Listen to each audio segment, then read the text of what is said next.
ونستعينه ونستغفره ونؤمن به ونتوكل عليه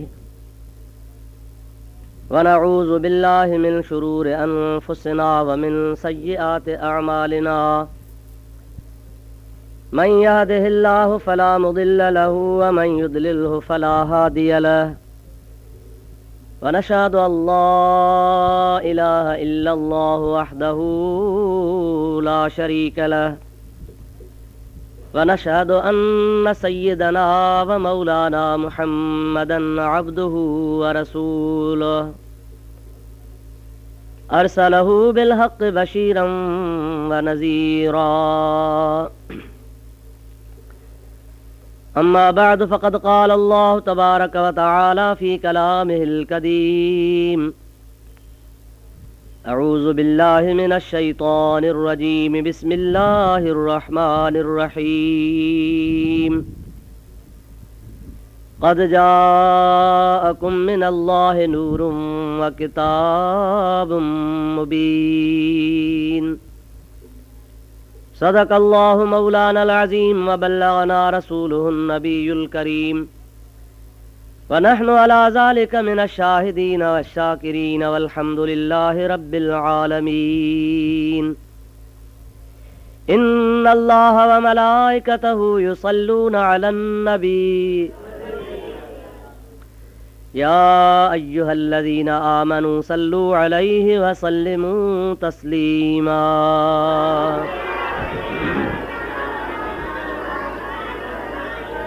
اللهم صل على سيدنا ومولانا محمد وآله وأصحابه وأزواجه وبارك وسلم عليه। बिरादरान इस्लाम, प्यारा मुसलमान भाइरो,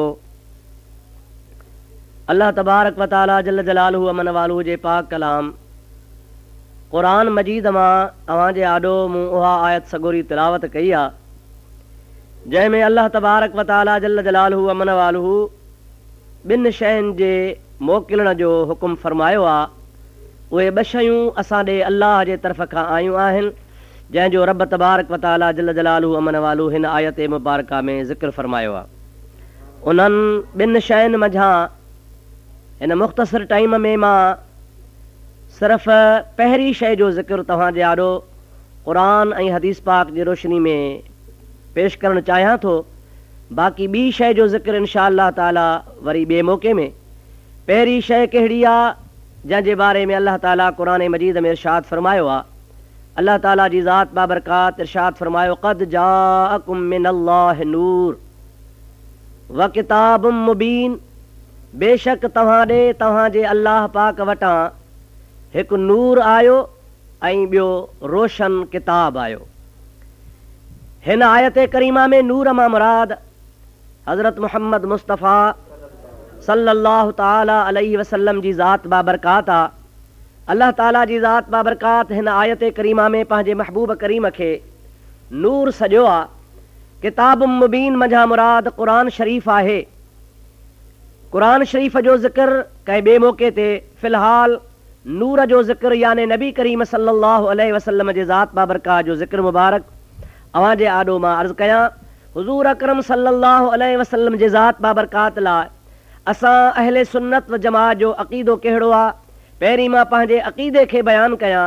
उन खां बाद में उन अक़ीदे खे क़ुरान मजीद जे रोशनी में ॾिठो वञे त छा असांजो अक़ीदो क़ुरान शरीफ़ जे मुताबिक़ आहे या मआज़ अल्लाह क़ुरान शरीफ़ जे ख़िलाफ़ आहे। अहले सुन्नत व जमात जो इहो अक़ीदो आहे त अल्लाह जो प्यारो हबीब हज़रत मुहम्मद मुस्तफ़ा सल्लल्लाहु अलैहि व आलिहि व असहाबिहि व बारक वसल्लम नूर आहिनि, ख़ाली नूर न आहिनि बल्कि नूरुन अला नूर आहिनि। नबी पाक अलैहिस्सलातु वस्सलाम जे ज़ात बाबरकात जो नूर हुजण ईअं ज़ाहिर ऐं ॿाहिर आहे जीअं ॾींहं जो सिज रोशन हूंदो आहे ऐं कंहिं बि माण्हूअ खे शक न हूंदो आहे त को सिज आहे या न। सभु को अखियुनि वारो ॾिसी चवंदो आहे त सिज आहे, सवाइ हिकिड़े अंधे जानवर चमड़े जे। उहो सिज जेको सॼे जहान खे रोशन कंदो आहे, उहो चमड़ो जानवर चवंदो आहे त सिज कोन्हे या जे आहे त कारो आहे। हिकिड़े चमड़े खां सवा ॿियो सॼो जहान चवंदो आहे त सिज आहे, सिज आहे, जेको सॼे जहान खे मुनव्वर कयो, रोशन कयो बीठो आहे।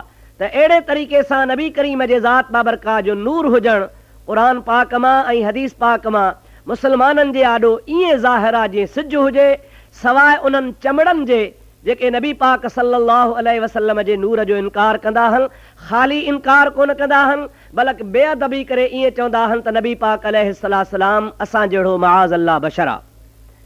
तव्हांजे आॾो मां इन आयत करीमा जे तफ़सीर जे बारे में कुझु तफ़सीरनि जे मोतबर तफ़सीरनि जे रोशनीअ में अर्ज़ु कंदुसि, जंहिंमां तव्हांखे मालूम थी वेंदो त नूर मझा मुराद तफ़सीरनि कहिड़ी वरिती आहे। दुरूद शरीफ़ मुंहिंजे प्यारे हबीब करीम जे मथां पढ़ंदा हलियो। अल्लाहुम्मा सल्लि अला सय्यदना व नबियना व मौलाना मुहम्मदिन व आलिहि व अस्हाबिहि व बारिक व सल्लिम अलैहि। सूरत माइदा में अल्लाह ताला जी ज़ात बाबरकात इरशाद फरमायो, क़द जाअकुम मिनल्लाहि नूरुन व किताबुम मुबीन।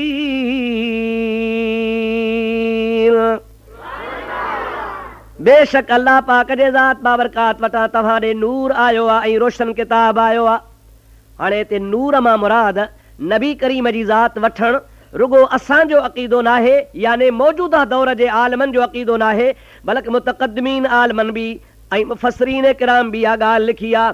मशहूर तफ़सीर इब्न जरीर तमामु वॾो मोतबर तफ़सीर आहे मुतक़द्दिमीन मझां।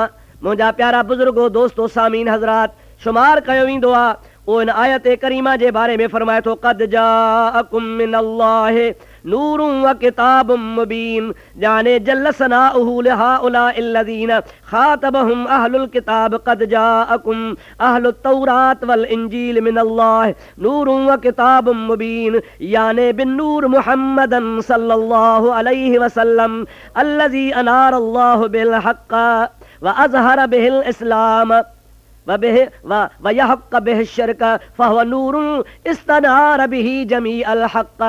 और मुंहिंजा प्यारा मुस्लमान भाइरो, इब्न जरीर वारो इन आयत करीमा जे बारे में लिखे थो पियो त अल्लाह पाक जल जलालु मन वालू जे ज़ात बाबरकात पंहिंजे प्यारे हबीब मुहम्मद करीम सल्लल्लाहु अलैहि वसल्लम खे नूर करे मोकिलियो आहे। इन जे करे अल्लाह पाक पंहिंजे हबीब खे नूर फरमायो आहे, जो मुस्तफ़ा जे सदके ख़ुदा सॼे जहान खे रोशन फरमाए छॾियो। रुगो अल्लाह हबीब जे सदके जहान रोशन कोन फरमायो आहे, पर अल्लाह जे ज़ात बाबरकात इन सां शिरक जी पाड़ पटे छॾी आहे। यानी इब्न जरीर जो अक़ीदो आहे त जेको नबी पाक जे ज़ात खे नूर मञींदो उहो गोया इस्लाम खे मञण वारो आहे, ऐं जेको मुशरिक आहे ऐं शिरक खे पसंदि कंदड़ आहे, शिरक सां मुहबत ऐं प्यार कंदो आहे, सो भली नबी करीम खे नूर न मञे, छो त मुहम्मद जे नूर शिरक जी पाड़ पटे छॾी आहे। अहिड़े तरीक़े सां ॿियो मशहूर तफ़सीर आहे तफ़सीर ख़ाज़िन। उन बि पंहिंजे इन आयत करीमा जे शरह में लिखियो आहे, क़द जाअकुम मिनल्लाहि नूरुन व किताबुम मुबीन, यानी मुहम्मदन सल्लल्लाहु अलैहि वसल्लम इन्नमा सम्माहुल्लाहु नूरन लिअन्नहु यहतदी बिही कमा युहतदा बिहिन नूर फिज़्ज़ुलाम। अल्लाह ताला जी ज़ात बाबरकात पंहिंजे प्यारे हबीब यानी मुहम्मद करीम जे ज़ात बाबरकात खे नूर सॼो आहे। छो नबी पाक खे अल्लाह पाक नूर सॼो आहे त जीअं नूर में माण्हू रस्तो लहंदो आहे, अल्लाह जे ज़ात बाबरकात पंहिंजे हबीब खे मोकिले, हबीब जे सदके अल्लाह सॼे जहान खे रस्तो ॾेखारे छॾियो आहे। इहा साॻी माना ऐं साॻो तफ़सीर तफ़सीर मालिम तंज़ील वारे बि बयानु फरमायो आहे। उन खां पोइ मशहूर तफ़सीर बैदावी आहे, जेको आम तरह सां कोर्स में पढ़ायो वेंदो आहे। मुदरसीन किराम पढ़ाईंदा आहिनि, बिला तफ़रीक़ मज़ाहिब जे, देवबंदी, बरेलवी, सुन्नी, वहाबी सभु पढ़ाईंदा आहिनि। उन बुज़ुर्ग बि लिखियो आहे, क़द जाअकुम मिनल्लाहि नूर युरीदु बिन्नूर मुहम्मदन सल्लल्लाहु अलैहि वसल्लम। नूर मां मुराद हज़रत हबीब करीम सल्लल्लाहु अलैहि वसल्लम जी ज़ात बाबरकात आहे। अल्लाह ताला जी ज़ात बाबरकात इन आयत करीमा मां नूर हज़रत मुहम्मद करीम जी ज़ात मुराद वरतो आहे। दुरूद शरीफ़ बुलंद आवाज़ सां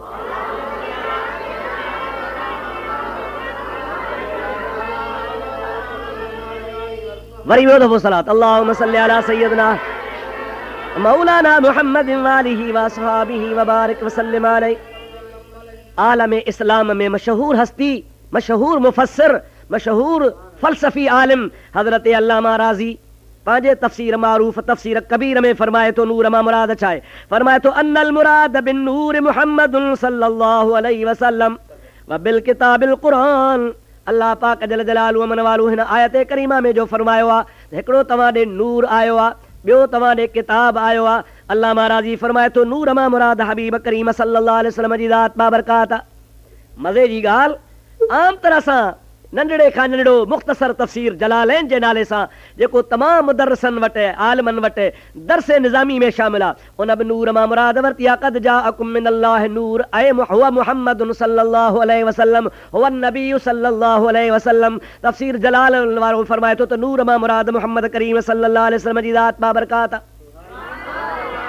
मुख़्तसर टाइम में मां चंद तफ़सीरनि जा हवाला अव्हां जे आॾो पेश कया आहिनि, पर रुगो मुफ़स्सिरनि न बल्कि मुहद्दिसीन किराम बि नूर मां मुराद नबी करीम जे ज़ात बाबरकात मुराद वरिती आहे। जे मशहूर बुज़ुर्ग अल्लामा अली कारी रहमतुल्लाह ताला अलैह उन शिफा शरीफ़ जे अंदर इन आयत करीमा जे तफ़सीर में फरमायो क़द जाअकुम मिनल्लाहि नूरुन व किताबुम मुबीन अयल मुराद बिन नूर मुहम्मदुन सल्लल्लाहु अलैहि वसल्लम। अली कारी रहमतुल्लाह अलैह फरमाए थो त अल्लाह ताला जे ज़ात बाबरकात जे न फरमान में नूर मां मुराद नबी करीम अलैहिस्सलाम जी ज़ात बाबरकात आहे। अल्लामा शहाबुद्दीन ख़फ़ाजी रहमतुल्लाह अलैह शिफा शरीफ़ जे शहर में इन जाइ ते बि इहे फरमाए सम्माहु ऐं सम्मल्लाहु तआला नबियहु सल्लल्लाहु अलैहि वसल्लम नूरन फ़क़ाल क़द जाअकुम मिनल्लाहि नूरुन व किताबुम मुबीन अल मुराद बिन नूर फ़ी हाज़िल आयत मुहम्मदुन सल्लल्लाहु अलैहि वसल्लम। शहाबुद्दीन ख़फ़ाजी रहमतुल्लाह अलैह भी फरमाए थो त नूर इन आयत करीमा में मुराद मुहम्मद करीम जी ज़ात बाबरकात आहे।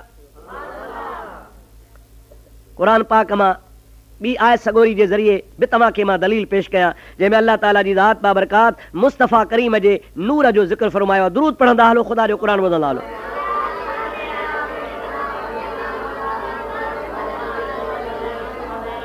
अल्लाह ताला जी ज़ात बाबरकात फरमाए सूरह नूर में अल्लाहु नूरुस समावाति वल अर्द मसलु नूरिही कमिश्कातिन फ़ीहा मिस्बाह। इन आयत करीमा जे बारे में मुंहिंजा प्यारा दोस्तों रब पाक अल्लाह फरमाए थो अल्लाहु नूरुस समावाति वल अर्द। अल्लाह तबारक व तआला आसमाननि ऐं ज़मीननि खे मुनव्वर कंदड़ आहे, रोशन कंदड़ आहे। अॻिते फरमाए थो मसलु नूरिही कमिश्कातिन फ़ीहा मिस्बाह। उन जे नूर जो मिसाल ईअं आहे जे ॾियाटी कंहिं दरिया में रखिजे, ॾियो कंहिं ॾियाटीअ में रखिजे, दरिया में रखिजे। हाणे तव्हां सभिनी खे ख़बर हुजणु खपे त अल्लाह जी ज़ात बाबरकात मिसाल खां पाक आहे। लैस कमिस्लिही शैउन, ख़ुदा जे मिसाल का शइ कान्हे का। त अल्लाह पाक जल जलालु हिन आयत करीमा में जेको फरमायो आहे अल्लाह ताला फरमाए थो मसलु नूरिही कमिश्कातिन। अल्लाह पाक जी ज़ात बाबरकात ते नूर मां मुराद नबी पाक जे नूर जी मुशाबत ॾिनी आहे। ख़ुदा ताला जी ज़ात बाबरकात फरमाए थो त मुंहिंजे प्यारे हबीब पाक जो नूर ईअं आहे जीअं जारे जे अंदरि का मुनव्वर शइ रखबी आहे, पोइ जारे खे त रोशन कंदी आहे पर जारे खां बि रोशनी ॿाहिरि वेंदी आहे। अल्लाह ताला फरमाए थो मुंहिंजे नूर जो मिसाल न आहे, मुंहिंजे मुहम्मद मिठे जे नूर जो मिसाल आहे। अल्लाह ताला जल जलालु अमन वालू मसल नूर ही जे बारे में जेको इरशाद कयो आहे इहो मां पंहिंजे तरफ़ खां कोन थो चवां, बल्कि इन जे लाइ बि तफ़सीर इब्न जरीर लिखियो आहे। उन खां अलावा तफ़सीर निशापुरी लिखियो आहे, तफ़सीर दुर मंसूर वारे लिखियो आहे, तफ़सीर खाज़ना लिखियो आहे, तफ़सीर मआन तंज़ील वारे लिखियो आहे। इहे सभु लिखनि था पिया त इन आयत करीमा मां बि अल्लाह ताला जे ज़ात बाबरकात नबी करीम जे ज़ात बाबरकात जो नूर मुराद वरितो आहे। हाणे वरी तव्हांखे टीं आयत ॿुधायां जंहिंमें अल्लाह पाक नबी करीम खे नूर चयो आहे। क़ुरान साबित थो फरमाए युरीदून लियुत्फ़िऊ नूरल्लाहि बिअफ़वाहिहिम वल्लाहु मुतिम्मु नूरिही वलौ करिहल काफ़िरून।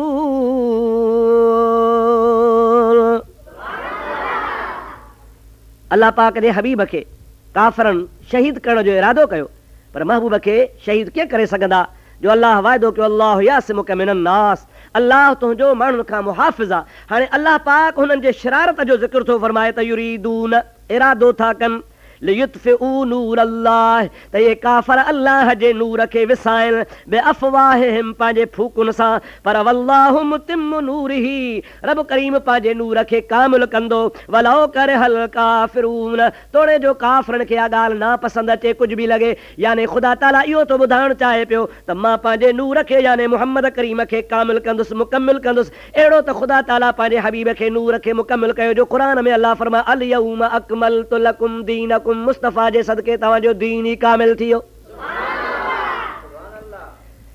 इन बारे में जेकॾहिं को तव्हांखे चवे त नूर अल्लाह युरीदून लियुत्फ़िऊ नूर अल्लाह बिअफ़वाहिहिम, मजा मुराद इस्लाम आहे नबी करीम जी ज़ात बाबरकात तव्हां ज़बरदस्ती था वठो त मां इन जे लाइ चवंदुसि इन आयत करीमा जो तफ़सीर इब्न जरीर में ॾिठो वञे।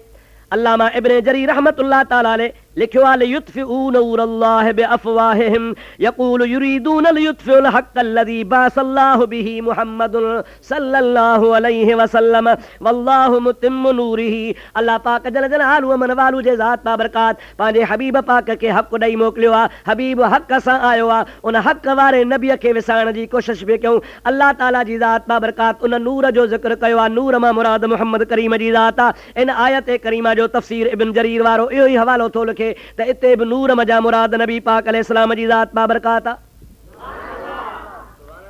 मुंहिंजा प्यारा दोस्तो, अज़ीज़ो, बुज़ुर्गो, भाइरो, रब करीम जी ज़ात बाबरकात जे क़ुरान मजीद जूं तमामु काफ़ी आयतूं आहिनि जंहिंमें जेकॾहिं माण्हू बार बार ॾिसंदो रहे ऐं मुतालो कंदो रहे त तव्हांखे ख़बर पइजी वेंदी त अल्लाह ताला जल जलालु मन वालू नबी पाक खे क़ुरान शरीफ़ में तमामु घणनि जॻहनि ते नूर सॼो आहे। असां अहले सुन्नत व जमात वारा बि नबी करीम जे ज़ात बाबरकात खे इन जे करे नूर था चऊं जो अल्लाह ताला पंहिंजे हबीब खे नूर सॼो आहे। दुरूद शरीफ़ बुलंद आवाज़, सलाह सलाह बुलंद आवाज़ सां।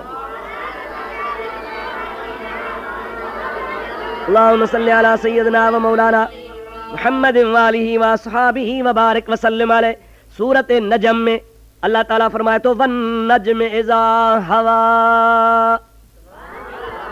कसम आहे उन सितारे जी, कसम आहे उन सितारे जो। छा जो कसम? कॾहिं कसम थो अल्लाह ताला फरमाए इज़ा हवा, जॾहिं चढ़े थो, वरी चढ़ी करे हेठि लहे थो। अल्लाह ताला जी ज़ात बाबरकात फरमाए थो मूंखे सितारे जो कसम आहे जेको चढ़ी वरी लहे थो। उहो कहिड़ो सितारो चढ़ियो, कहिड़ो लहियो?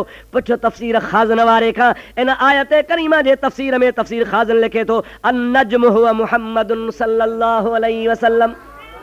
नजम मां मुराद हज़रत मुहम्मद करीम सल्लल्लाहु अलैहि वसल्लम जी ज़ात बाबरकात आहे। और मुंहिंजा प्यारा दोस्त अज़ीज़, तफ़सीर माल तंज़ील वारो फरमाए थो हज़रत इमाम जाफ़र सादिक़ रज़ियल्लाहु ताला अन्हु अहल बैत तहार मां मुतबर्रक शख़्सियत आहे। उहो फरमाईंदो हो त मुहम्मद करीम जी ज़ात बाबरकात खे अल्लाह क़ुरान में नजम सॼो आहे, यानी रोशन सितारो सॼो आहे। इन आयत करीमा बि मां बि साबित आहे त मुंहिंजो मुहम्मद मुस्तफ़ा सल्लल्लाहु अलैहि वसल्लम नूर आहे। नूर छाखे चइबो आहे? नूर चइबो आहे इन खे जेको जहान खे रोशन करे। नबी करीम जे ज़ात बाबरकात खां वधीक कंहिं जहान खे रोशन कयो आहे। मशहूर मुफ़स्सिर, सूफ़ी, बुज़ुर्ग, आलिम, मुहक़्क़िक़ अल्लामा मुहियुद्दीन इब्न अरबी पंहिंजे तफ़सीर में लिखे थो वन नज्म इज़ा हवा अक़सम बिन नफ़्सिल मुहम्मदियत। अल्लाह ताला अक़सम बिन नफ़्सिल मुहम्मदियत, अल्लाह ताला फरमाए थो मां अल्लाह पाक मुहम्मद मुस्तफ़ा सल्लल्लाहु अलैहि वसल्लम जे ज़ात जो कसम थो खणा। अक़सम बिन नफ़्सिल मुहम्मदियत वन नज्म इज़ा हवा मां ख़ुदा थो चवे त मां कसम थो खणा। कंहिंजो थो खणा? नबी करीम जे ज़ात बाबरकात जो। त अल्लाह ताला जी ज़ात बाबरकात इते पंहिंजे हबीब करीम सल्लल्लाहु अलैहि वसल्लम जे ज़ात बाबरकात खे बिन नूर सॼो आहे। हाणे इहो अहिड़ो डिघो तफ़सीर आहे जो बार बार मां बयानु कंदो रहां, क़ुरान पाक जूं आयतूं पेश कंदो रहां त बि अल्लाह पाक जल जलालु अमन वालो जूं केतिरियूं आयतूं आहिनि जंहिंमें नबी पाक जे नूरानियत जो बयानु आहे। मुस्लमान जे लाइ चंद आयतूं काफ़ी आहिनि। हाणे अॻिते वरी ॿिए सिलसिले खे मां तव्हांजे आॾो अर्ज़ु कयां जंहिं मां तव्हांखे ख़बर पइजी वञे त नबी करीम जी ज़ात बाबरकात खे अल्लाह ताला नूर सॼो आहे। बुलंद आवाज़ सां दुरूद शरीफ़ पढ़ंदा हलियो।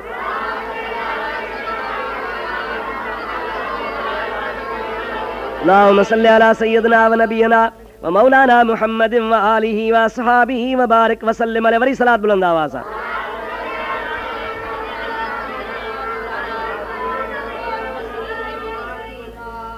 हाणे तव्हां त ॿुधी चुको त मुंहिंजे प्यारे हबीब सल्लल्लाहु अलैहि वसल्लम खे अल्लाह पाक क़ुरान में नूर सॼो आहे।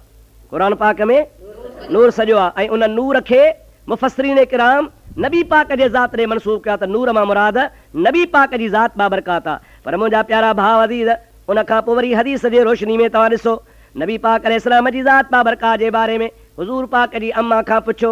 नबी पाक अलैहिस्सलाम जी अम्मा थी फरमाए ख़रज मिन्नी नूर अदात ली कुसूर शाम। जॾहिं मां प्यारे हबीब मुहम्मद करीम जे ज़ात बाबरकात खे ॼणियो त ॼणण जी कैफ़ियत फरमाए थी ख़रज मिन्नी नूर, मुंहिंजे जिस्म मां नूर ज़ाहिर थियो। मुंहिंजे जिस्म मां नूर ज़ाहिर थियो। ख़साइस कुबरा में अल्लामा हकीम तरवदी रहमतुल्लाह अलैहि जी रिवायत अल्लामा जलालुद्दीन सुयूती रहमतुल्लाह अलैहि आंदी आहे। फरमाए तो अन्न रसूलुल्लाह सल्लल्लाहु अलैहि वसल्लम लम यकुन यरा लहू ज़िल्लुन फी शम्सिन वला कमरिन लिअन्नहु कान नूरन। हुजूर करीम जी ज़ात बाबरकात खे ॾींहं जे रोशनीअ याने सिज में, राति जे चंड्रोकी याने चंड जे रोशनीअ में जेकॾहिं हलंदा हुआ त सरकार जे जिस्म अतहर जो पाछो कोन हूंदो हो। छाजे करे न हूंदो हो? ओ मुंहिंजा प्यारा भाउ अज़ीज़, ज़कवान सगोरो फरमाए थो, इन जे करे नबी पाक खे पाछो कोन हूंदो हो जो पाण नूर हा। अल्लामा अली कारी रहमतुल्लाह ताला अलैह शरह शिफा में लिखियो आहे, कान मिन खसाइसिही सल्लल्लाहु अलैहि वसल्लम अन्नहु कान नूरन व कान इज़ा मशा फिश शम्स वल कमर ला यज़हर लहू ज़िल्लुन। नबी पाक जी ज़ात बाबरकात सिज में हलंदा हा, नबी पाक जी ज़ात बाबरकात चंद्र जे रोशनी में हलंदा हा, त या महबूब पाक जी ख़ुसूसियत ऐं ख़ासियत हूंदी जो मुंहिंजे प्यारे हबीब करीम जे ज़ात बाबरकात जो पाछो मुबारक हूंदो ई कोन हो। हज़रत उस्मान ज़िन्नूरैन सब चो रज़ी अल्लाह ताला अन्हु, उहो ख़ुदि चवे थो, तफ़सीर नसफ़ी वारे लिखियो आहे, मशहूर तफ़सीर नसफ़ी आहे, उन बुज़ुर्ग लिखियो आहे तफ़सीर नसफ़ी वारे, हज़रत अमीर उस्मान रज़ी अल्लाह ताला अन्हु खां रिवायत थो करे त अल्लाह ताला मा औका ज़िल्लक अलल अर्द लिअल्ला यदउ इंसानुल क़दमहु अला ज़ालिका ज़िल्ल। हज़रत उस्मान थो फरमाए, या रसूल अल्लाह, अल्लाह तोसां एॾो त क़ुर्ब कयो आहे जो तूं नूर आहे, तोखे पाछो कोन्हे को, ऐं ॿियो त अल्लाह पाक तुंहिंजो पाछो इन जे करे कोन पैदा कयो आहे त पाछो ज़मीन ते पवंदो आहे, ज़मीन ते पवंदो त कंहिंजो पेर अची वेंदो, इहा बि तुंहिंजे शान जे ख़िलाफ़ ॻाल्हि आहे। अल्लाह पाक एतिरो तुंहिंजो शान कयो आहे जो तूं त पाक आहे, पर रब करीम तोखे पाछे खां बि पाक फरमाए छॾियो आहे। हज़रत उस्मान खुलफ़ाए राशिदीन मजा टियों नंबर ख़लीफ़ो आहे, उहो बि मुंहिंजे प्यारे हबीब करीम अलैहिस्सलाम जे ज़ात बाबरकात जे बारे में लिखे थो त मुंहिंजे महबूब करीम जी ज़ात बाबरकात खे पाछो मुबारक कोन हो। पर मुंहिंजा अदा अव्हां खे मां केतिरा दलील ॿुधायां, तंहिंजे करे अव्हां जो त ईमान अल्हम्दुलिल्लाह पहिरीं मज़बूत आहे, पर दुश्मन खे दुश्मन जे घर जी ॻाल्हि कजे। मौलवी रशीद अहमद गंगोही देवबंदनि जो मशहूर मौलवी आहे, उन पंहिंजे किताब इमदाद सलूक में लिखियो आहे त नबी पाक अलैहिस्सलाम जे लाइ पाछे जो न हुजणु मुतवातिर रिवायतुनि मां साबित आहे। मुतवातिर रिवायत उनखे चइबो आहे जंहिंमें कंहिं बि क़िस्म जो को शक न हुजे, जंहिंमें कंहिं बि क़िस्म में जो कूड़ हुजण जो इम्कान न हुजे, ऐं एतिरी जमात हुनखे बयानु करे जो उन जमात जो कूड़ ते गॾु थियणु महाल हुजे। अहिड़ी मुतवातिर रिवायत जंहिंजे लाइ मौलवी गंगोही साहब लिखियो आहे पंहिंजे किताब इमदाद सलूक में 86 सिफ़े ते लिखे थो पियो त महबूब पाक अलैहिस्सलाम जो जिस्म नूरी हो, इन जे करे नबी पाक जे ज़ात बाबरकात खे सायो न हो, ऐं इहा ॻाल्हि मुतवातिर रिवायतुनि मां साबित आहे। जेकॾहिं नबी पाक जे ज़ात बाबरकात जे पाछे जो ऐं नूर हुजण जो रशीद अहमद गंगोही इकरारिया मञे थो त देवबंदनि वहाबनि खे बि मञणु खपे, पर मां सम्झां थो कोन मञींदा। छो? ख़तम अल्लाहु अला कुलूबिहिम व अला समइहिम व अला अबसारिहिम गिशावतुन व लहुम अज़ाबुन अज़ीम। अहिड़नि मुनकरनि जे दिलनि ते, हथनि ते, कननि ते अलाह पाक ज़ुबाननि ते, कल्बनि ते, कननि ते मोहरूं हणी छॾियूं आहिनि। पोइ जेके मोहर लॻी वई उहो सुभाणे चई सघे थो असां क़ुर खे ई कोन मञींदासीं, बाक़ी गंगोही खे छो मञींदासीं। पर असां रुगो पंहिंजे हुज्जत तमामु करण जे लाइ क़ुर हदीस तफ़सीरनि जे हवाले खां अलावा दुश्मन जे घरां बि तव्हांजे आॾो हवालो पेश कयूं था त मन ख़ुदा कंहिंखे हिदायत खणी फरमाए। थी सघे थो को देवबंदियत जे चकर में ख़ुशफ़हमी जे करे मुब्तला हुजे त वीचारा मौलाना आहिनि, ड्रगी ॾाढ़ी वारा आहिनि, मुवहिद सलाइनि था, हेड़ा भला ॾिसणा वाइसणा कीअं कूड़ ॻाल्हाईंदा त जेको शक शुबह जे करे हुननि जे चकर में आयो हुजे मन उनखे हिदायत थिए, बाक़ी हुननि खे हिदायत कान थींदी। दुरूद पढ़ो, तव्हांखे ॿी हिकिड़ी मां मशहूरु ॻाल्हि ॿुधाए छॾियां।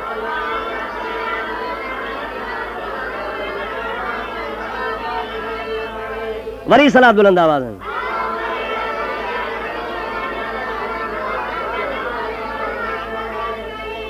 अल्लामा अब्दुर रहमान जामी सभई जो रहमतुल्लाह अलैह वॾो आशिक़ थी गुज़रियो आहे।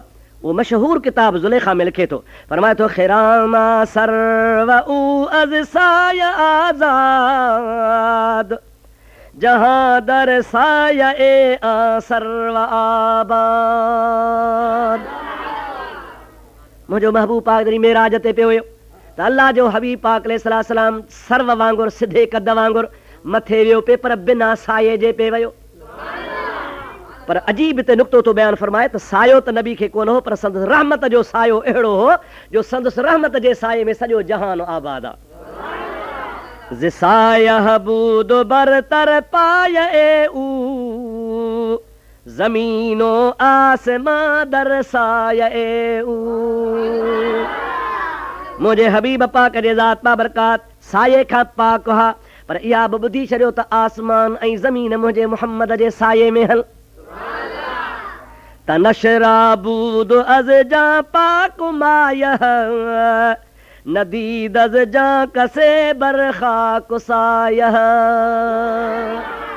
जो मुंहिंजे प्यारे हबीब पाक जी ज़ात बाबरकात जो बदन पाक अल्लाह जे ज़ात बाबरकात साये खां पाक कयो आहे। कंहिं बि माण्हूअ मुंहिंजे महबूब मुस्तफ़ा सल्लल्लाहु अलैहि वसल्लम जी ज़ात बाबरकात जो सायो कोन ॾिठो आहे। ऐं सभिनी बुज़ुर्गनि आशिक़नि आलिमनि बुज़ुर्गनि दरवेशनि इहो ई बयानु कयो आहे त नबी पाक खे सायो छो न हो।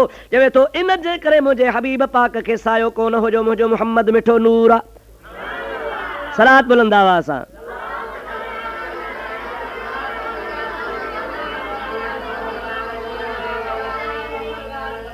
वरी सलात अल्लाहुम्मा सल्ली अला सय्यदना मौलाना मुहम्मद व आलिहि व असहाबिहि व बारिक व सल्लिम अलैहि। नबी करीम जी ज़ात बाबरकात असांजो त अक़ीदो आहे रुगो नूर कोन हा बल्कि नूर बणाईंदड़ हा। नबी करीम रुगो नूर नाहे बल्कि नूर गर आहे। नूर गर छाखे चइबो आहे जेको जे चइबो आहे ज़रगर। हा ज़रगर माना सोन ठाहींदड़, ज़रगर सोन ठाहींदड़, नूर गर माना नूर बणाईंदड़। हुज़ूर करीम सल्लल्लाहु अलैहि वसल्लम जी ज़ात बाबरकात रुगो नूर कोन हा बल्कि नबी करीम जी ज़ात बाबरकात नूर बनाईंदड़ हा। मिशकात शरीफ़ में बाबुल मौजज़ात में 544 सिफ़े ते नबी पाक अलैहिस्सलाम जो प्यारो सहाबी हज़रत अनस रज़ी अल्लाह ताला अन्हु रिवायत थो करे ऐं हज़रत उसैद बिन हुदैर ऐं उबाद बिन बशर नबी पाक अलैहिस्सलाम जी दरबार खां निकिता हल। हुज़ूर करीम जी ज़ात बाबरकात खे ॿिन्ही अर्ज़ु कयो या रसूल अल्लाह असां पंहिंजे घर वञूं था पर ऊंदा ही रात आहे। सरकार फरमाइनि था ओ उसैद तुंहिंजे हथ में जेका लठिया सां माखे ॾे। हुज़ूर करीम जे ज़ात बाबरकात उहा लठ हुन खां वठी उनखे हथ जो घुमायो आहे। हथ घुमाइण सां रश लठ ईअं पई ॿरे जीअं ट्यूबलाइट ॿरंदी आहे। ॿई सहाबी हुज़ूर खां मोकिलाए पंहिंजे घरां महबूब खां मोकिलाए महबूब वटां पंहिंजे घर ॾांहुं रवाना थिया। हाणे जॾहिं घर ॾे रवाना थिया त अॻिते हलंदे हलंदे ॿिन्हीअ जे घरनि जा रस्ता जुदा थी विया। हिकिड़े जो हेॾे घर आहे ॿिए जो हेॾे घर आहे। लठ त हिकिड़ी आहे। हाणे हू पियो चए लठ माखे ॾे मां खणी वञा, ॿियो पियो चए न माखे ॾे मां खणी वञा। नेठि सहाबा किराम खे सम्झ अची वई। चवनि था यार हुज़ूर जे हथ सां हीअ मुनवर थी वई आहे। हाणे तूं ॿी लठ काठी का ॻोल्हे खणी आहे त हीअ लठ हुन सां मिलाइबी त उहा बि नूर थी वेंदी। पोइ वाकई ईअं थियो जो उन सहाबी सगोरे ॿी हिकिड़ी काठी खणी अची उन महबूब जे हथ लॻल काठीअ खे जो मिलाई त उहा बि ईअं पई ॿरे जेका हूअं पई ॿरे। ॿई रोशन बणिजी वियूं त इन मां साबित आहे त मुंहिंजो महबूब मुहम्मद मुस्तफ़ा सब चओ सल्लल्लाहु अलैहि वसल्लम ख़ाली नूर नाहे बल्कि नूर गर आहे यानी नूर बणाईंदड़ आहे। छा कंदड़ आहे साईं? नबी पाक अलैहिस्सलाम जी ज़ात बाबरकात नूर बणाईंदड़ आहे। सरवरे कायनात अलैहिस्सलाम जी ज़ात बाबरकात रुगो ख़ाली नूर नाहे बल्कि नूर बणाईंदड़ आहे। दुरूद शरीफ़ बुलंद आवाज़ सां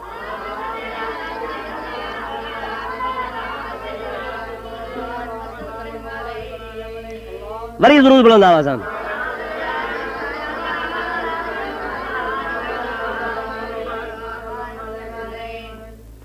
हज़रत काब बिन ज़ुहैर सब चो रज़ी अल्लाह ताला अन्हु महबूब करीम सल्लल्लाहु अलैहि वसल्लम जो सहाबी आहे। मुंहिंजे प्यारे हबीब पाक जे दरबार में उन कसीदो पढ़ियो जंहिंजे कसीदे जे एवज़ में खेसि रसूलुल्लाह जी ज़ात बाबरकात चादर इनाम में ॾिनी ही। मशहूर आहे कसीदा बानत स्वाद कसीदा बानत स्वाद पढ़ण वारो काब बिन ज़ुहैर उहो मुंहिंजे हबीब जे रूबरू थो चवे अन्नर रसूल लनूरुन युस्तदाउ बिही मुहन्नदुम मिन सुयूफिल्लाहि मसलूलु। बेशक रसूलुल्लाह सल्लल्लाहु अलैहि वसल्लम नूर आहिनि। अल्लाह ताला जी ज़ात बाबरकात सदस नूर मुबारक मंझां जहान खे रोशनी ॾिनी आहे। मुंहिंजे हबीब पाक अलैहिस्सलाम जो नूर मुबारक जो चेहरो हज़रत काब बिन ज़ुहैर जे आॾो आहे। उहो मुंहिंजे महबूब मुहम्मद करीम जे ज़ात बाबरकात खे नूर चई रहियो आहे। उहो मुंहिंजा अदा जे करे सहाबा जो अक़ीदो आहे, हज़रत अमर आमना जो अक़ीदो आहे। सभई चवनि था त मुंहिंजो मुहम्मद मुस्तफ़ा सल्लल्लाहु अलैहि वसल्लम नूर आहे। पोइ असां सुन्नी छो न चऊं त मुहम्मद करीम नूर आहे? असांजो बि अक़ीदो आहे त मुस्तफ़ा ॾाढे जो मुस्तफ़ा सलाह शरी बुलंद आवाज़ सां मुंहिंजो हबीब पाक अलैहिस्सलाम जॾहिं ख़ैर जो मदीने आयो आहे हिजरत करे त महबूब जा आशिक़ मदीने शरीफ़ में मौजूदु आहिनि जेके महबूब पाक अलैहिस्सलाम खां मके मां इस्लाम वठी मदीने पाक में वञी रहिया हुआ। हुज़ूर पाक जे आमद जा मुंतज़र हुआ। जॾहिं नबी पाक जी ज़ात बाबरकात मदीने पाक रवाना थी, मक्की मदीने के वेझा पहुता हन। अल्लामा इब्ने कसीर अल बिदाया वन निहाया जे 5 जिल्द में लिखियो आहे त महबूब पाक अलैहिस्सलाम जे इस्तक़बाल जे लाइ मुस्लमान मर्द बूढ़ा नौजवान नंढा सभु ॿाहिरि निकिरी आया। जॾहिं हुज़ूर खे परे खां ईंदो ॾिठो चवनि पिया तल अल बदरु अलैना मिल सनियातिल वदाई वजब शुक्र अलैना मादा लिल्लाहि दाई तल अल बदरु अलैना। अॼु असांजे मथां चोॾहीं जो चंडो भरी पियो आहे, पर चोॾहीं जे चंड खे का ताक़त न आहे जो मुंहिंजे हबीब पाक जी ज़ात बाबरकात सां मुक़ाबिलो करे। पुछ सोणे लतीफ़ खां सलात पर त ॿुधाया आहे। अल्लाहुम्मा सल्ली अला सय्यदना व नबियना मौलाना मुहम्मद व आलिहि वसल्लम। हज़रत शाह अब्दुल लतीफ़ भिटाई साहब रहमतुल्लाह अलैह फरमाइनि था सहसी सिज उभिरनि 84 चंडनि पोइ बिल्लाहि रिय पिरनि मां सभु उदाहियूं भाया चंड तुंहिंजी ज़ात मां पाड़िया न पिरीअ सां तूं अछो मंझराते पर सजण सदाई सोझरो। ओ मुंहिंजा दामता चवे रुगो शाह अब्दुल लतीफ़ भिटाई आहे, पर मोमिननि जी माउ अमड़ आशा सिद्दीक़ा सब चो रज़ी अल्लाह ताला अन्हा उहा बि थी फरमाए लना शमसुन वलिल अफलाक शमसू। ओ दुनिया वारो हिकिड़ो सिज अथव आसमान में, ॿियो सिज अथव मुंहिंजे घर में। लना शमसुन वलिल अफलाक शमसू व शमसी फौक मिल शम्स समाई। पर ॿुधी छॾियो जेको आसमान वारो सिज आहे उन खां मुंहिंजे घर वारो सिज मथे आहे। ओ अम्मा साइण मोमिननि जी मां कुर्बान वञाए सिद्दीक़ा, सिद्दीक़ जी तूं न्याणी आहे, मुस्तफ़ा जी तूं कुंवार आहे, ज़रा वदाहत कर दलील ॾे ॿुधाए असांखे त तुंहिंजे घर वारो सिज केरु आहे ऐं उहो कीअं वरी आसमान वारे सिज खां मथे आहे। फरमाए थी व शम्सुन्नास ततलउ बाद फजरिन व शम्सी तालिउन बादल इशाई। चवे थी मुंहिंजो दलील मज़बूत अथव। कीअं तुंहिंजो दलील मज़बूत आहे? चवे थी जेको मुंहिंजे घर में सिज आहे उहो मुहम्मद करीम आहे। उहो सिज खां इन जे करे मथे आहे जो सिज फजर खां पोइ उभरी ॾींहं जो रोशनी कंदो आहे, मुंहिंजो मुहम्मद मुस्तफ़ा राति जो बि रोशनी कंदो आहे। माणिक मिट संदोम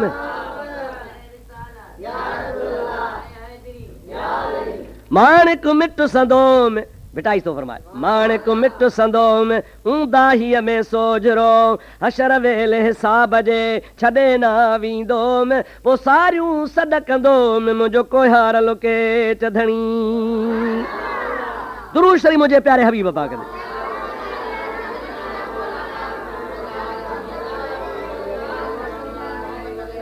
अल्लाहुम्मा सल्ली अला सय्यदना व नबियना व मौलाना मुहम्मद व आलिहि व असहाबिहि व बारिक व सल्लिम अलैहि। मुंहिंजा प्यारा दोस्तो नबी करीम अलैहिस्सलाम जे ज़ात बाबरकात जे नूर जे लाइ अकाबरीन देवबंद मसलन मौली अशरफ अली थानवी नशर तीब में भी रिवायत आंदी आहे। मुंहिंजा प्यारा दोस्त उन में भी इहा ही रिवायत मशहूर जेका हज़रत अब्दुल रज़ाक खां मशहूर मुफ़स्सिरन ऐं मुहद्दिसीन किराम आंदी आहे, जंहिंजे अंदर उन लिखियो आहे त नबी पाक अलैहिस्सलाम जी ज़ात बाबरकात खां पुछियो या रसूल अल्लाह सभ खां अव्वल अल्लाह ताला छा पैदा कयो? हुज़ूर फरमाइनि था अव्वल मा ख़लक़ अल्लाहु नूरी, सभ खां पहिरीं पहिरीं अल्लाह पाक मां मुहम्मद मिठे जो नूर पैदा फरमायो। मौलवी अशरफ अली साहब त नशर तीब में ही बैत बि लिखियो आहे। फरमाए थो नाम अहमद चूं चुनी यारी कुनद ताके नूरश चूं मदद गारी कुन। चवे थो त नबी पाक अलैहिस्सलाम जो नालो यहूदी वठी ख़ुदा खां ॾुकर जूं तारण जूं दुआऊं घुरंदा हुआ, पोइ अल्लाह ताला यहूदनि खे उन महबूब जे नाले जे सदके ॾुकार टारे छॾींदो हो। हाणे मौलवी अशरफ अली इहो बैत ॿिए बुज़ुर्ग जो आणे पंहिंजे किताब में लिखे थो त यहूदी नबी पाक जो नालो वठी जॾहिं पंहिंजी मदद कराईंदा हुआ त मुंहिंजो अक़ीदो आहे त नबी पाक जे नाले में बरकत आहे त मुस्तफ़ा जे नूर में बि बरकत आहे। मुंहिंजे हबीब पाक अलैहिस्सलाम जी ज़ात बाबरकात जे नूर जे लाइ मौलवी अशरफ अली थानवी नशर तीब में अल्लामा बूसिरी रहमतुल्लाह अलैह शेर बि आंदो आहे। फरमाए थो कुल्लु आइन अतर रुसुलुल किराम बिहा व कुल्लु आइन अतर रुसुलुल किराम बिहा फ़इन्नमा तसलत मिन नूरिही बिहिमी। ॾिठो त जेके बि नबी हुआ आदम अलैहिस्सलाम खां वठी करे नबी करीम जे ज़ात बाबरकात ताईं सभु नबी मुंहिंजे महबूब मुहम्मद करीम जे नूर जो वसीलो वठंदा हुआ। 1.25 लख नबी नबी पाक जे नूर जा क़ाइल हन ऐं नबी करीम जे नूर जो इक़रार करे नबी पाक जे नूर जे वसीले सां अल्लाह ताला जल जलालु मन वालू खां माफ़ियूं घुरंदा हुआ या पंहिंजा मतिलब पूरा कराईंदा हुआ। हज़रत आदम अलैहिस्सलाम खे बि जेका ख़ता जी माफ़ी मिली आहे सा नबी पाक जे नूर जे सदके मिली आहे। दुरूद शरीफ बुलंद आवाज़ सां पढ़ंदा हलो।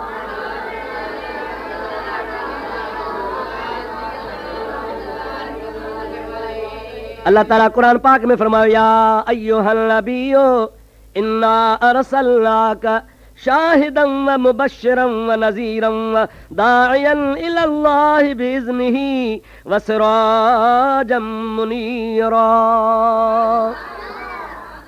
कुरान जी आयत आहे सिराजम मुनीरा। नबी पाक जी ज़ात बाबरकात जे लाइ मौली अशरफ अली हिन जे शरह में पंहिंजे किताब सल्ज सुदूर में लिखियो आहे त हिते सिराजम मुनीरा मां रोशन ॾीए मजा मुराद नबी करीम जे ज़ात बाबरकात जो नूर मुबारक आहे। हाणे मां तव्हांजे आॾो केतिरा दलील पेश कयां। हाणे ॿिए पहलू ते तव्हांखे थोरो ॿुधाइणो आहे त हबीब करीम अलैहिस्सलाम जे ज़ात बाबरकात जे नूरानियत जे लाइ इहे खणी सम्झो त अकाबरीन उलमा मुवाफ़िक़ीन हुजनि चाहे मुखालिफ़ीन हुजनि सभु क़ाइल हा त नबी करीम नूर आहे। पर मुंहिंजे प्यारे हबीब करीम खे अॼुकल्ह जा मुखालिफ़ जेके नूर जा इनकारी हल ऐं नबी पाक खे नूर नथा मञनि मां उन्हनि खे हिकिड़ो थोरो बाअदब अर्ज़ु कंदुसि गुज़ारिश कंदुसि त ख़ुदा रा हिन ॻाल्हि ते तव्हां तवजो फरमायो। अवां थोरो सोचो त मके पाक में हिकिड़ो जबल आहे जंहिंजो नालो आहे जबल नूर। छा आहे नालो? नूर जबल। नूर जबल ऐं उनजो ॿियो नालो बि आहे गारे हिरा। छा आहे नालो? गारे हिरा। गारे हिरा ऐं जबल नूर सभु को चवंदो आहे जबल नूर। मौलवियुनि पंहिंजनि किताबनि में बि जबल नूर लिखियो आहे। अॼुकल्ह सऊदी वाए हलिया वञो उहे बि हिनखे जबल नूर चवंदा आहिनि। इहो नूर जबल कीअं आहे? अल्लाह ताला जी ज़ात उन गारे हिरा में सभ खां पहिरीं क़ुरान पाक जी सूरत मुबारका इक़रा बिस्मि रब्बिकल लज़ी ख़लक़।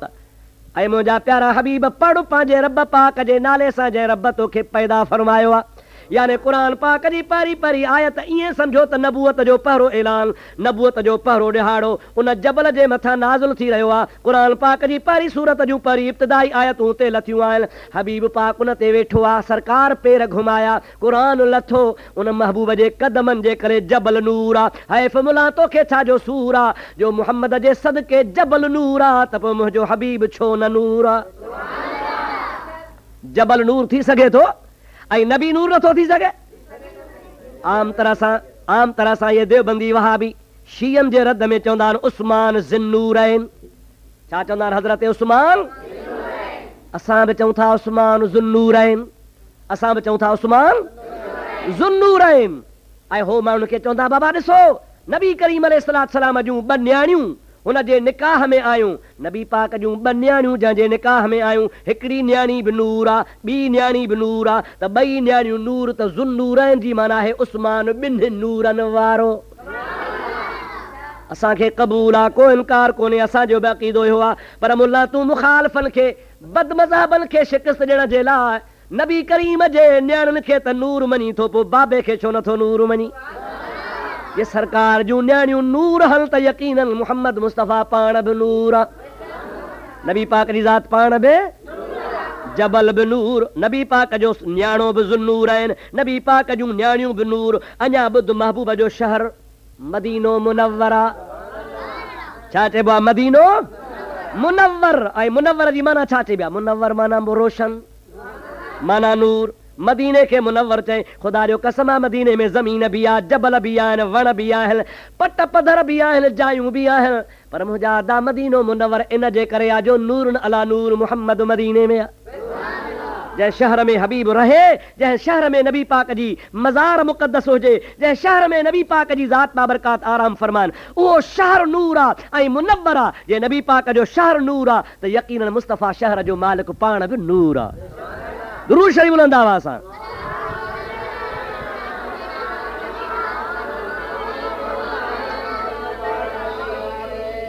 बाक़ी रहियो सुवाल इहो त भला कंहिं देवबंदी आलिम बि ज़ाहिर ज़हूर ईअं चयो आहे, को अहिड़ो दलील आहे त नबी पाक अलैहिस्सलाम जी ज़ात बाबरकात ज़ाहिर में त बशर हा लेकिन हक़ीक़त में नूर हा या नूरी हा? इन जे बारे में क़साइद क़ासिमी मौलवी मोहम्मद क़ासिम नानोतवी जेको दारुल उलूम देवबंद जो बानी मबानी आहे, जिथां देवबंदियत जी वल हली ॿिज हलियो शुरूआत थी, उन पंहिंजे किताब में लिखियो आहे रहा जमाल पे तेरे हिजाब बशरियत,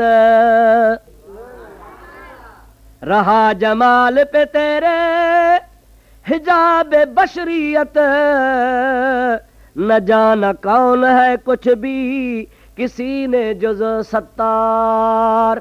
ऐ मुंहिंजा प्यारा नबी पाक सल्लल्लाहु अलैहि वसल्लम जी ज़ात बाबरकात ज़ाहिर में तुंहिंजे मथां बशरियत जो पर्दो हो, बाक़ी हक़ीक़त में तुंहिंजे ज़ात जे कंहिंखे ई ख़बर कान्हे त मुहम्मद करीम छा आहे। आशिक तो चे फ़क़त बशरी दा हिस ओला, जिवें क़ुरान ते चोला, मता अख विच पवई फुल्ला, पटा पड़वाल क्या पुछंदई, मुहम्मद मुस्तफ़ा सोने दी हकीकत हाल क्या पुछंदई। मशहूर बुजुर्ग असांजे सिंध जो ख्वाजा मोहम्मद अब्दुल गफ्फार हज़रत पीर मिठा सईं रहमतुल्लाह अलैह फरमाइनि था पिया, अन बशर दा शुर न मचा तूं, विच युहा दे दीद टिका तूं, आवे भड़ा इंसाफ तपा तूं, कुछ त सोच सोचैंदी रहो, जेकर चाही अहद को मिलना, अहमद नाम पकैंदी रहो, जिथ जो वेखी नाम मुहम्मद चुम अखियां ते लैंदी रहो। मुजादा इहो सभु कुझु ईअं खणी सम्झो त अखियुनि वारनि जे लाइ आहे, पर अंधनि अंधूकार सजन लधो सोझरो, प्यादा वञी पार पिया संभरिया कीन सवार, पोइ मुहबत साण में हार लधाऊं लतीफ़ चवे। इन्हनि भागनि खे मुहबत कान्हे, अगरि मुहबत हुजे हा त मुंहिंजे हबीब खे नूर मञनि हा, हिन खे पंहिंजे मुलनि सां मुहबत आहे, मुलनि खे नूर चवनि था। हा सही मज़ेदार ॻाल्हि ॿुधायांव, हिननि जो हिकिड़ो मौलवी हो रशीद अहमद गंगोही साहब, उहो जॾहिं मरी वियो त हिननि जो मशहूर हो मौलवी शेखुल हिंद जंहिंखे चवंदा हुआ महमूद अल हसन देवबंदी, उन जो मर्सियो लिखियईं। होॾो चवनि त मर्सिया लिखणु शीयनि जो कमु आहे, हे शीयनि खे बि मारे विया। मौलवी जॾहिं मरी वियो रशीद अहमद गंगोही त हुन जे मरण वारे टाइम ते गंगोहीअ जे शान में मर्सियो लिखियईं ऐं उहो तमामु देवबंद जे मौलवियुनि वॾनि वॾनि जे आॾो पढ़ियो वियो। उन जो हिकिड़ो शेर मां तव्हांखे पढ़ी ॿुधायां थो, जेके नबी खे नूर नथा मञनि से पंहिंजे मुलनि खे नूर था मञनि।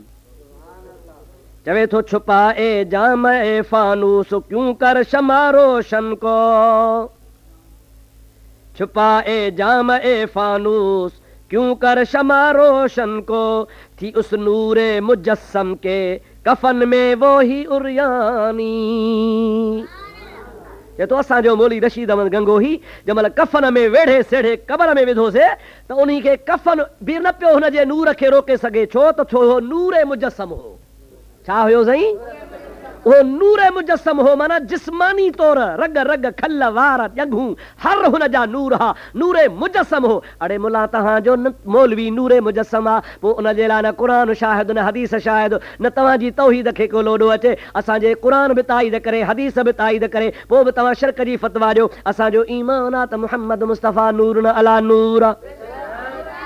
मुंहिंजो हबीब पाक अलैहिस्सलाम नूरन अला सरवर कायनात अलैहिस्सलाम जी ज़ात बाबरकात नूरन अला नूर आहे। पोइ जे नबी पाक जी ज़ात बाबरकात नूरन अला नूर आहे त पोइ असांजो अक़ीदो क़ुरान मुताबिक़ साबित थियो, सुन्ननि जो अक़ीदो क़ुरान मुताबिक़ साबित थियो। बाक़ी रहियो सुवाल त कुल इन्नमा अना बशरुम मिसलुकुम, इन जो मतिलबु छा आहे? इहो मां थोरो तव्हांखे वाज़िह करे ॿुधायां। क़ुरान पाक में रब ताला जी ज़ात वज़ाहत कई आहे, दुरूद शरीफ़ बुलंद आवाज़ पढ़ंदा हलियो।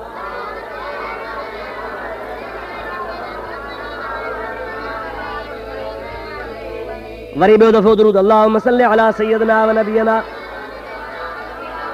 मौलाना मुहम्मद व आलिही व सहाबिही व बारिक वसल्लम। समझ जो फेरो आ चवंदा आहिनि कुल इन्नमा अना बशरुम मिसलुकुम, चओ मुंहिंजा नबी पाक त मां तव्हांजे मिसल बशर आहियां। हाणे क़ुर थो चवे असांजे मिसल बशर आहे त पोइ असां बि न जहिड़ा हू असां जहिड़ो।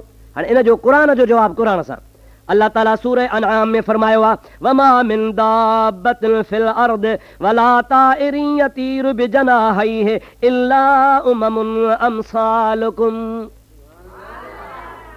ॾिसो अल्लाह ताला जी ज़ात बाबरकात फरमाए इल्ला उममुन अमसालुकुम, हुते या बशरुम मिसलुकुम, हिते या उममुन अमसालुकुम। इन आयत जो मतिलबु इहो आहे ख़ुदा ताला फरमाए थो ज़मीन में को बि चुरंदड़ पुरंदड़ जानवर न आहे या को बि उॾामंदड़ जानवर न आहे, उहे सभु जानवर तव्हां जहिड़ियूं उम्मतूं आहिनि, तव्हां जहिड़ियूं माना जहिड़ा तव्हां उम्मतुल्लाह, तव्हां इंसान उम्मतुल्लाह आहियो, अहिड़े तरीक़े सां पखी जानवर चौपाया उहे बि उम्मतुल्लाह आहिनि। उम्मतुल्लाह हुजण में हो तव्हां जे मिसल आहिनि। हाणे जेकॾहिं उहे ढगा ढोर जानवर बहैसियत उम्मतुल्लाह हुजण जे असांजे मिसाल आहिनि त असां बि क़ुर जे इन आयत जे रोशनी में चई सघूं था त देवबंदनि जा मौलवी उहे बि उम्मतुल्लाह आहिनि ऐं उन देवबंदनि वहाबिन नबीअ जे नूर जे मुनकिरनि जेके हुज़ूर खे नूर नथा मञनि उन्हनि जा आलिम मौलवी गॾ जहिड़ा आहिनि त कावड़ लॻंदनि या न, कुते जहिड़ा आहिनि त कावड़ लॻंदनि या न, गिझ या कांव जहिड़ा आहिनि त कावड़ लॻंदनि या न, लॻणो त न खपेनि। छो त अल्लाह ताला फरमाए थो इल्ला उममुन अमसालुकुम, इहे जानवर तव्हां जहिड़ी उम्मत आहिनि। त मुंहिंजा प्यारा दोस्त ईअं चवण सां जेकॾहिं हिन खे पंहिंजे मौलवियुनि ते कावड़ ईंदी आहे, हिन खे मौलवी प्यारा आहिनि त बशरुम मिसलुकुम वारे मामले में जेकॾहिं असांजे नबी खे चवंदा असांजो नबी तव्हां जहिड़ो आहे, तव्हांजो नबी आहे असां जहिड़ो आहे, असांखे बि गुस्सो कावड़ अचणु खपे।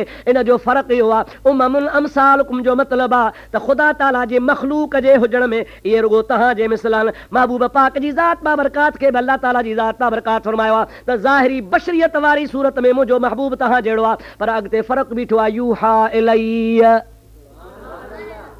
छा अॻिते बीठो आहे यूहा इलैया, माना फ़र्क़ु बीठो आहे।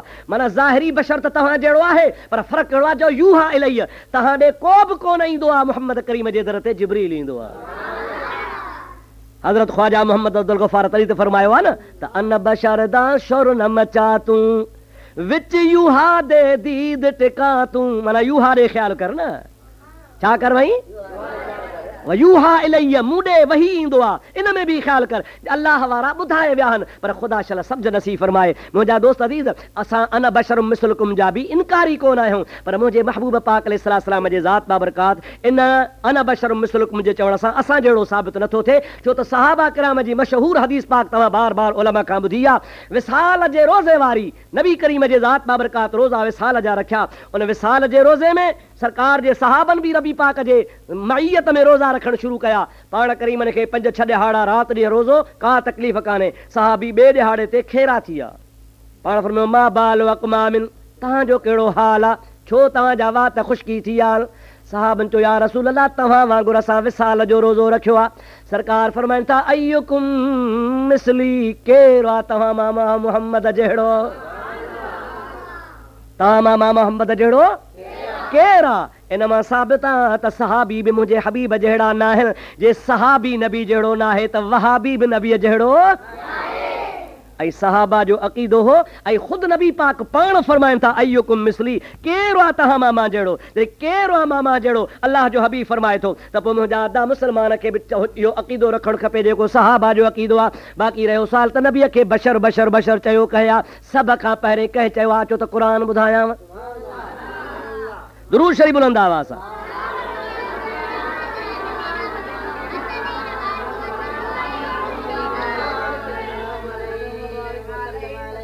मुंहिंजा दोस्तो अज़ीज़ो क़ुर पाक में साबित आहे सभ खां पहिरीं अल्लाह जे नबियनि खे बशर चवण वारो इब्लीस हो। केरु अदा? सूरत हजर 14 सी पारो। ख़ुदा तबारक व तआला जी ज़ात बाबरकात फरमाए तो वइज़ क़ाल रब्बुका लिल मलाइकति इन्नी ख़ालिक़ुल बशरम मिन सलसालिम मिन हमइन मसनून फ़इज़ा सव्वैतुहु व नफ़ख़्तु फ़ीहि मिन रूही फ़क़ऊ लहू साजिदीन फ़सजदल मलाइकतु कुल्लुहुम अजमऊन इल्ला इब्लीस अबा अन यकून मअस साजिदीन क़ाल या इब्लीस मा लक अल्ला तकून मअस साजिदीन क़ाल लम अकुन लिअस्जुद लिबशर खलक़तहू मिन सलसालिम मिन हमइन मसनून। सूरत हजर ऐं सीपारो 14 आयत नंबर 33 अल्लाह ताला जी ज़ात बाबरकात फरमास ॾे ख़बर मादरी चयो हो त आदम पैदा थो कयां आदम खे सजदो कयो सभिनी मलाइकनि सजदो कयो तूं छो अकड़जी बीह रहियो आहे शैतान जवाब ॾिनो काल लम अकुन लिअस्जुद लिबशर मूंखे लाइक़ु नाहे जो मां बशर खे सजदो कयां ख़लक़तहू मिन सलसालिम मिन हमइन मसनून तो उनखे चीकी खड़कंदड़ मिटीअ मां पैदा कयो आहे जेको बशर आहे उन बशर खे मां सजदो न कंदुसि अलाह तो चएसि वठो इनाम फ़क़ाल फ़ख़्रुज मिनहा फ़इन्नक रजीम व इन्न अलैका लानत इला यौमिद्दीन। निकिरी वञ मुंहिंजे दरबार मां तुंहिंजे इबादत जी मूंखे परवाह कान्हे का तो मुंहिंजे नबीअ खे बशर चयो आहे तो ते लानत आहे साबित थियो त सभ खां पहिरीं नबीअ खे बशर चवंदड़ केरु आहे चओ इब्लीस केरु आहे सभ खां पहिरीं नबीअ खे बशर चवण वारो शैतान आहे उन खां पोइ वरी तव्हांखे क़ुर पाक जी बि आयत सगोरी ॿुधायां दुरूद शरीफ़ बुलंद आवाज़ सां पढ़ंदा हलियो।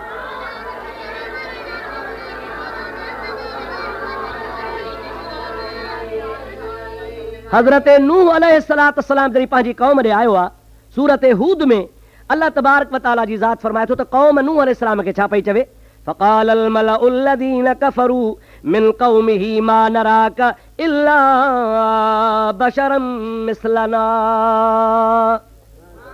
ओ कौम ओ नूह असां ॾे त आयो आहे पर तूं त असां जहिड़ो बशर आहे असां तोखे पाण जहिड़ो बशर था सॼूं पिया। मुंहिंजा प्यारा दोस्त जी तव्हांखे इन मां बि साबित थी वियो त अल्लाह पाक जल जलालु मन वारो जे नबियनि खे सभ खां पहिरीं बशर सरण वारो इब्लीस आहे उन खां पोइ ॿिए नंबर ते अल्लाह जे नबी नूह खे बशर सरण वारा काफ़र हा। वरी 3 आयत में रब तबारक व तआला जी ज़ात बाबरकात वज़ात फरमाई आहे ख़ुदा ताला जी ज़ात बाबरकात फरमाए थो फ़क़ालल मलउ लज़ीन कफ़रू मिन क़ौमिही मा हाज़ा इल्ला बशरुम मिस्लुकुम युरीदु अन यतफ़द्दल अलैकुम वलौ शाअ अल्लाहु लअंज़ल मलाइकतम मा समिअना बिहाज़ा फी आबाइनल अव्वलीन। अवां ॾिसंदो क़ुर पाक खे बार बार पढ़ंदो त रब पाक जी ज़ात बाबरकात जे नबियनि खे बशर सरण सारा काफ़र हा। अहिड़े तरीक़े सां ख़ुदा तबारक व तआला हज़रत शुएब अलैहिस्सलाम जे किसे में इरशाद फरमायो आहे त शुएब अलैहिस्सलाम खे क़ौम पई चवे हे क़ुर पाक जी सूरत शोरा आहे फरमाए थो अल्लाह ताला वमा अंत इल्ला बशरुम मिस्लुना व इन ज़ुल्लुका लमिनल कादिबीन।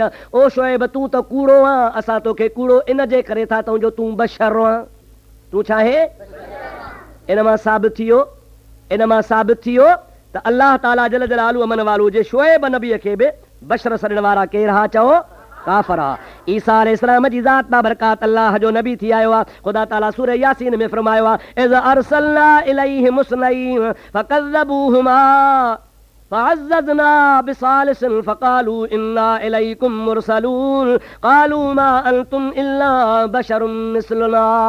ईसा अलैहिस्सलाम जा पंहिंजा हिकिड़ा 2 मुअय्यद ताईद वारा पैगाम्बर करे मोकिलिया हा त वञो फलाणी क़ौम खे सम्झायो उहे 2 विया वरी मथां ईसा अलैहिस्सलाम हज़रत ईसा नबियनि खे उहे काफ़र छा चवण लॻा फ़क़ालू इन्ना इलैकुम मुरसलून हुननि चयो असां तव्हां ॾे अल्लाह जे तरफ़ खां रसूल थी आया आहियूं क़ालू मा अंतुम इल्ला बशरुम मिस्लुना उहे काफ़र चवण लॻा तव्हां कुझु बि न आहियो तव्हां त रुॻो असांजे लाइ बशर थी आया हो पोइ जेकॾहिं तव्हां बशर हो त असां बशरनि ते ईमान कोन आणींदासीं।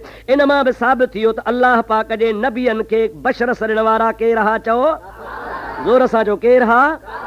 मुंहिंजा प्यारा दोस्त कंहिं बि सहाबी कंहिं बि महबूब जे ग़ुलाम नबी करीम जे ज़ात बाबरकात खे या सहाबा किराम मां कंहिं बि हुज़ूर करीम जे ज़ात बाबरकात खे बशर कोन सॼो आहे। इहे बशर चवण वारी आदत क़ुर मां साबित आहे त काफ़रनि जी आहे। असां महबूब पाक अलैहिस्सलाम जे ज़ाहिरी बशरियत खे मञूं था पर मुंहिंजे हबीब पाक जी हक़ीक़त बशरी न आहे छो त बशरियत शुरू थी आहे आदम अलैहिस्सलाम खां। हुज़ूर फरमाइनि था कुंतु नबिय्यम व आदम बैनल माए व तीन आदम अञा पाणी मिटी में हो त मां मुहम्मद अॻेई नबी हुयुसि। अबुल बशर खां अॻु में जेको हो सो नूर अला नूर हो। महबूब जी ज़ात बाक़ी ज़ाहिरी तरह असांखे सम्झाइण लाइ हिदायत जे लाइ बशर थी आया। आख़िर में हिकिड़ो सुवाल आहे, उहो मां तव्हांखे ॿुधाए पोइ दुआ ख़ैर थो घुरां। हे चवंदा आहिनि मुख़ालिफ़ त नबी पाक जी ज़ात बाबरकात खे तव्हां नूर चई हुज़ूर जी तौहीन नथा कयो, छो त मेराज जी रात नूर हो जिब्रील, उहो हेठि बीही रहियो, ऐं नबी करीम जी ज़ात बाबरकात बशर हो तॾहिं मथे वियो। बशर जो शान मथे आहे ऐं नूर जो शान घटि आहे, तंहिंजे करे तव्हां नबी पाक जी ज़ात बाबरकात खे नूर न चओ, बशर चओ त नबी पाक जो शान वधे। उन जो जवाब ही आहे, सवलो जवाब ही आहे त नबी पाक अलैहिस्सलाम सां गॾु जिब्रील आहे। जिब्रील सिदरतुल मुंतहा ते बीहजी वियो आहे। मथे केरु थो वञे, चओ रसूलुल्लाह। भला रसूलुल्लाह कंहिं ॾे पियो, बशर ॾे पियो या नूर ॾे? ॾाढे चओ कंहिं ॾे पियो? नूर जिब्रील त बीही रहियो ऐं तव्हां था चओ त बशर मथे वियो। भला जेको बशर मथे वियो से बशर ॾे पे वियो या नूर ॾे पे वियो? कंहिं ॾे पे वियो? उहो केरु आहे? चओ अल्लाह। अल्लाह बि नूर आहे। पोइ तॾहिं माना वहाबिन जे अक़ीदे मुताबिक़ त नऊज़ बिल्लाह बशर जेको आहे सो मुतलक नूर खां मथे आहे, माना अलाह खां बि मथे आहे।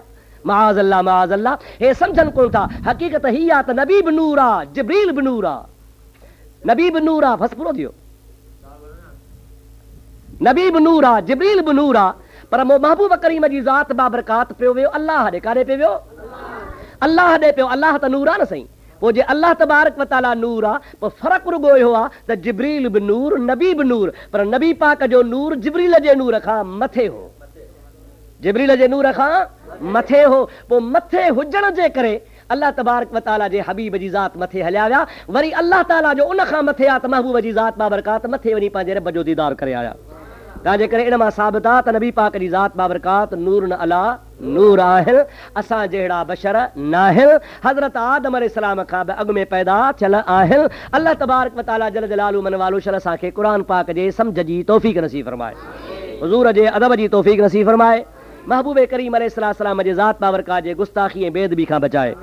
मुंहिंजा दोस्तो, अञा ॿिया बि के एतिराज़ात वग़ैरह आहिनि हिननि जा त नूर खाईंदो कोन्हे, नूर खे रत कान निकिरंदी आहे, नूर जो ॾंदु शहीद कोन थींदो आहे, नूर शादियूं कोन कंदो आहे, नूर खे निंड कान ईंदी आहे। इनशा अल्लाह तबारक व तआला एक ऐं ॿिए सिलसिले में मौज़ूअ में मां तव्हांखे इहे सभिनी सुवालनि जा जवाब क़ुरान हदीस जे रोशनी में पेश कंदुसि। ख़ुदा तबारक व तआला मुंहिंजो चवणु क़बूल फरमाए, अव्हांजो ॿुधणु क़बूल फरमाए। वमा तौफ़ीक़ी इल्ला बिल्लाह व आख़िर दावाना अनिल हम्दुलिल्लाहि रब्बिल आलमीन। अल्लाहुम्मा रब्बना आतिना फिद दुनिया हसनतन व फिल आखिरति हसनतन व क़िना अज़ाबन नार। रब्बना अतमिम लना नूरना वग़फ़िर लना इन्नका अला कुल्लि शैइन क़दीर।